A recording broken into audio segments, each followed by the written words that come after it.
Rakul Preet Singh most talented successful heroine. Tollywood, Bollywood, Kollywood లో వరుస సినిమాలు చేస్తూ ఫుల్ బిజీగా మారిపోయింది. ఇక తన ప్రియుడు జాకీ బగ్నానీతో వివాహం అనంతరం మళ్లీ సినిమాలతో బిజీ అయింది రకుల్ ప్రీత్ సింగ్. ప్రస్తుతం ఆమె చేతిలో 3 సినిమాలున్నాయి. అయితే కొండపొలం చిత్రం తర్వాత తెలుగులో మరో అవకాశం అందుకోలేదు. ప్రస్తుతం ఆమె దృష్టంతా బాలీవుడ్ పైనే ఉంది. తాజాగా అజయ్ దేవ్గన్ సరసన దే దే ప్యార్ దే 2 చిత్రంలో నటిస్తోంది రకుల్. 2019లో విడుదలై విజయం సాధించిన దే దే ప్యార్ దేకి ఈ చిత్రం కొనసాగింపుగా రూపొందుతోంది. అన్షుల్ శర్మ దర్శకత్వం వహిస్తున్నారు. ఇటీవలి ఈ సినిమా చిత్రీకరణను ప్రారంభించారు రకుల్. ఈ సందర్భంగా ఇచ్చిన ఇంటర్వ్యూలో మరోసారి అజయ్ దేవ్గన్ తో కలిసి నటించడం ఆనందంగా ఉందని తెలిపింది. ఇంకా పలు ఆసక్తికర విషయాలు చెప్పుకొచ్చారు.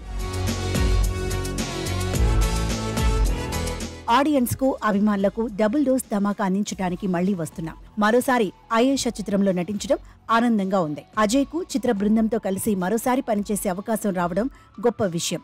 సెట్లోకి అడుగుపెట్టిన మొదటి రోజు సొంతింటికి వచ్చిన అనుభూతి కలిగింది. ఎందుకంటే దక్షిణాదిలో పనిచేసినప్పుడు ప్రేక్షకులు నన్ను ఎలా ఆదరించారో బాలీవుడ్ లో మళ్లీ ఈ సినిమాతోని అభిమానుల నుంచి అలాంటి ప్రేమను సొంతం చేసుకోగలిగాను. తొలి భాగం కన్నా మరింత భిన్నంగా ఈ చిత్రం రాబోతోంది అని రకుల్ అన్నారు. అలాగే త్వరలోనే ఇండియన్ 2 చిత్రంలో సందడి చేయనుంది.